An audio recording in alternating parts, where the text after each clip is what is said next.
Women don't like nice guys. I work with women all day and I hear them complaining about toxic men. And then when a guy is nice to them, they just always talk about how he's just too thirsty. How is he too thirsty? Because he's into you. And then you want to complain about the men that are talking to multiple other women and are emotionally unavailable and don't give you time of the day. I have a male friend, and we were talking about like the whole dating world, and he told me there's two things he looks out for in a woman's social media. He said if she posts half naked photos, that's a red flag, and he's valid for that because that just shows that that girl is mad insecure and really just wants people's validation. So facts.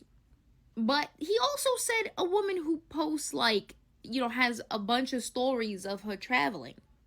And I was like, yo, what's the big deal about that? I don't get it. People travel. He's like, nah, there's a difference.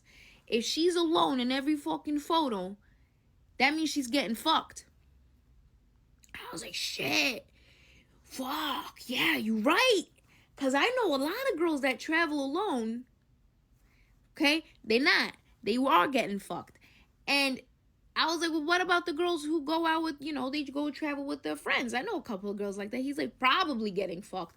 Less likely. But the ones who post alone are getting fucked. And I'm like, God damn. That's smart fucking thinking. A man really just got on this app and said we don't call women losers enough. And I couldn't agree more. So I made a list. Coming in at number 1, we have women who make man-hating content. Just because you can't find a man that you want that wants you back and all the ones you date are bums does not make all men losers. You're the loser because you can't get what you want. Right behind that at number 2, we have women who make de-center men content. They are literally the center of your content. If they didn't exist, neither would your platform. And lastly, for the girlies that actually post, are the ones that make first date content. It's in the same vein, it's all really ridiculous, and you're never going to find a man that is going to take you seriously because all of them are going to see your social media and run, as they should. Number 4, we have women who have no hobbies outside of social media. The girls that come home from work and they scroll on their phones, eat some dinner, scroll on their phones some more, and go to bed. Loser. Number 5, we have women who genuinely try to imitate or idolize female rappers. You are not a Barb, you're 30. Number 6, women who make jokes about men's mental health. I'm sorry you don't have any men in your life that you genuinely care about or that care about you. That's sad. Seek therapy, not projecting to other people on the internet. We are not in this. You have trauma. Deal with that. Number 7, we have women with 2 or more baby daddies. I will not be elaborating on that. I think it speaks for itself. Last but not least, we have women that would choose the bear. Did y'all not see that girl get her butt whooped by that deer? That's what y'all would look like, but 10 times worse, and I feel sorry for you.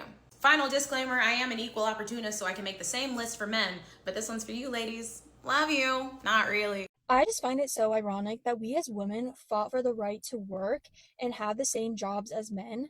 So tell me why I constantly hear women complaining about having to work. Like, we fought so hard for these rights, and then suddenly we can't be appreciative of having a job. I hear women constantly complaining, especially on social media, my own workplace, from other peers, just constantly complaining about going to work, being at work, having to work. And it definitely reflects in how they interact with coworkers and customers too. They're walking around so miserable, and they make everyone around them miserable too. And it's funny because we demanded equality in the workforce. We wanted the same opportunities as men. We got what we asked for, and now we're all ungrateful as hell. Men don't constantly complain about having to work because they understand it's part of being an adult and providing for themselves and their families. And you want to know why men do these jobs, these hard jobs? Why men work and don't complain? They rarely complain, and if they do, he's definitely a beta. But other than that, men just do what needs to be done. My man works hard every single day. He owns his own company and works 60 plus hours a week, and I don't ever hear him complain, like ever.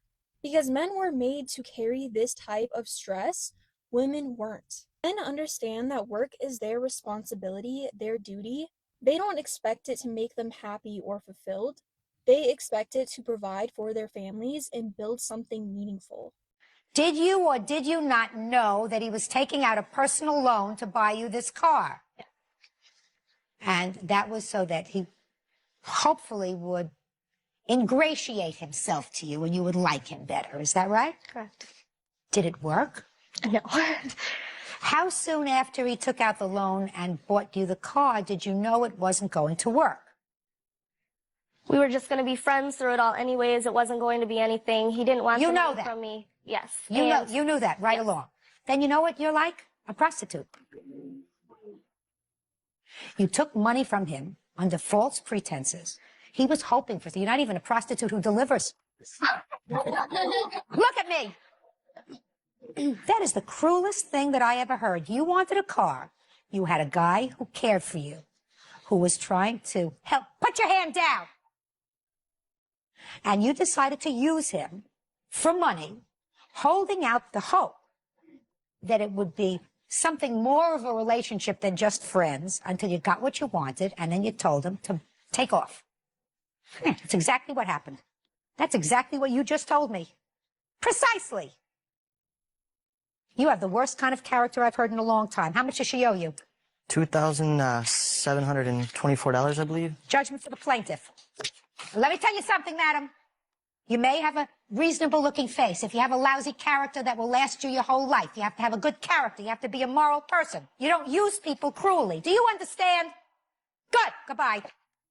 It's not a coincidence that many women keep ending up in toxic relationships and emotional chaos. They say they want a man who treats them well, is attentive and respectful, but their actions say otherwise. What they actually respond to is emotional volatility, highs and lows, push and pull, approval mixed with rejection. That instability creates excitement, confusion, and a constant chase. And once that becomes the standard, a man who is simply consistent and respectful feels boring or too nice. Her ego is so inflated by attention that she needs the challenge, the feeling of earning validation from a man who withholds it. If simply being respectful to women is seen as simping because a woman's ego has become that inflated, we have a serious problem on our hands when it concerns dating dynamics. That is fucked up. When most women talk about solo travel, they're rarely just wandering around alone. In reality, many are on dating apps, meeting men abroad, or getting their back blown out by Enrique and Pablo. The trip isn't about solitude, it's about new attention in a new setting with fewer consequences.